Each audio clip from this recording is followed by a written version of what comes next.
l'ensemble du peuple malien, l'ensemble du peuple burkinabé, l'ensemble du peuple nigérien.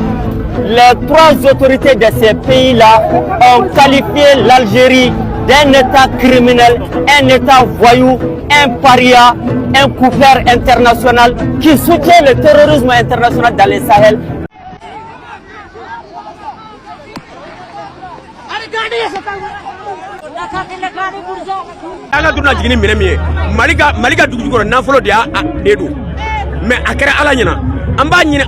Aujourd'hui, on déclare fort haut pour dire réellement que ce pays qui est Algérie, c'est un pays voyou, c'est Algérie, c'est un pays des délinquants, c'est Algérie, c'est un pays des terroristes. Chers abonnés, l'heure est grave à la frontière Mali et Algérie. L'affaire du drone malien détruit a pris une autre tournure. Pendant que les trois présidents des pays de l'AES, à savoir le capitaine Ibrahim Traoré, le général Tiani et le général Assimi Goïta prennent des décisions radicales, le peuple malien et de l'AES en général ont envahi les rues pour dénoncer cette injustice. Le gouvernement d'Assimi Goïta de Bamako a ouvert une information judiciaire pour acte de terrorisme. La justice malienne a ouvert une information judiciaire notamment pour acte de terrorisme, après que le Mali a accusé l'Algérie d'avoir abattu un drone de son armée en territoire malien il y a quelques jours.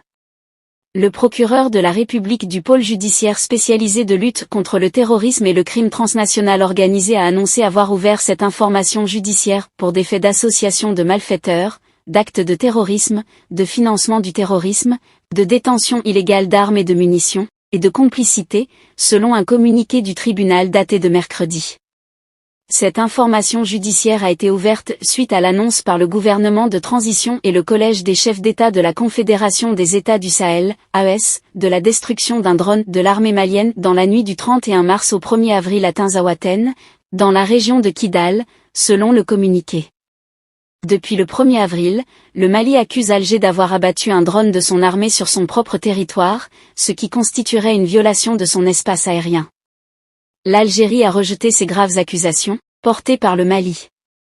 Selon Alger, les données radars de son ministère de la Défense établissent clairement la violation de l'espace aérien de l'Algérie par un drone de reconnaissance venu du Mali.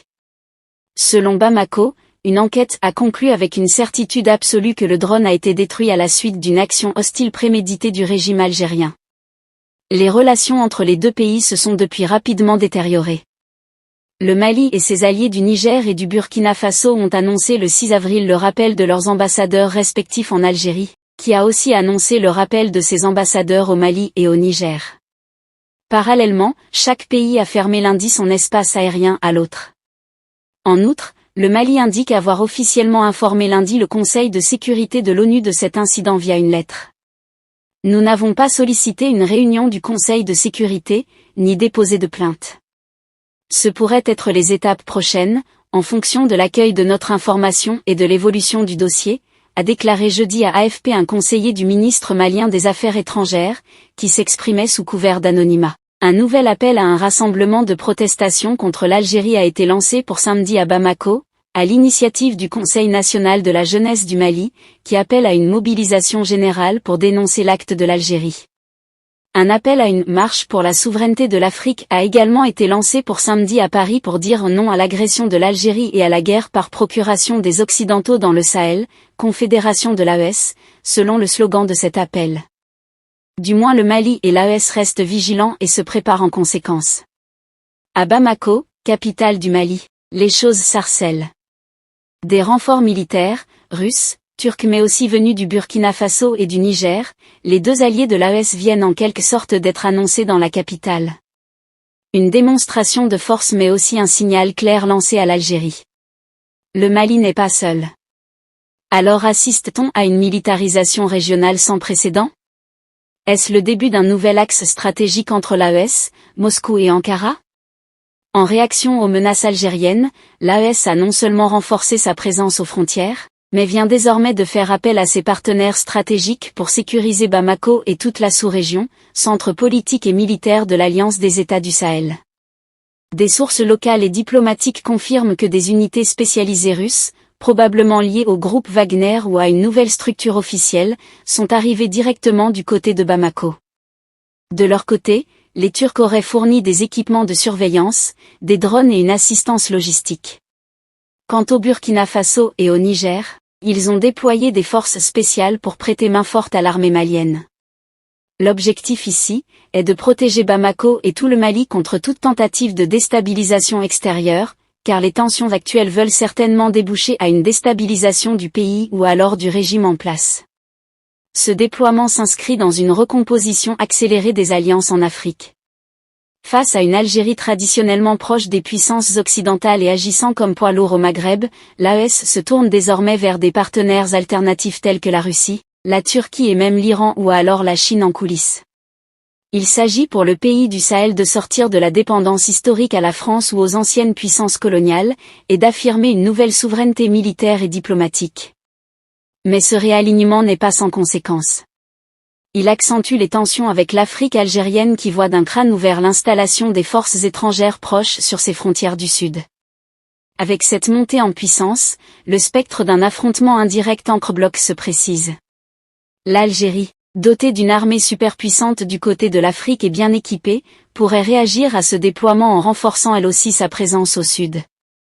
Le risque d'un accrochage militaire, d'une bavure ou d'une opération incontrôlée est désormais bel et bien réel dans la localité des Tinzaouaten. Mais en même temps, ce bras de fer pourrait aussi être un levier pour forcer la discussion, redéfinir les équilibres régionaux et asseoir la place de l'AES comme puissance émergente. À Bamako, la tension est palpable. Les renforts sont là, les alliances se dessinent, mais la région tout entière retient son souffle. L'AES en se tournant vers la Russie, la Turquie et ses voisins prennent une voie de souveraineté, mais aussi de confrontation. Le Sahel est-il à l'aube d'un conflit régional ou d'un basculement historique dans la géopolitique africaine? Les jours à venir nous en diront davantage sur ce sujet. Qu'est-ce que vous en pensez? Partagez donc massivement la vidéo avec vos amis si vous l'avez notamment trouvée intéressante, abonnez-vous à la chaîne si ce n'est pas encore fait et à très bientôt les amis pour de nouvelles notes d'information. Aujourd'hui, on déclare fort haut pour dire réellement que ce pays qui est Algérie, c'est un pays voyou, Algérie, c'est un pays des délégats, Algérie, c'est un pays des terroristes parce que qui collabore avec les terroristes pour essayer de bombarder notre peuple, nous les qualifions comme uniquement rien que des terroristes aujourd'hui, comme il est connu.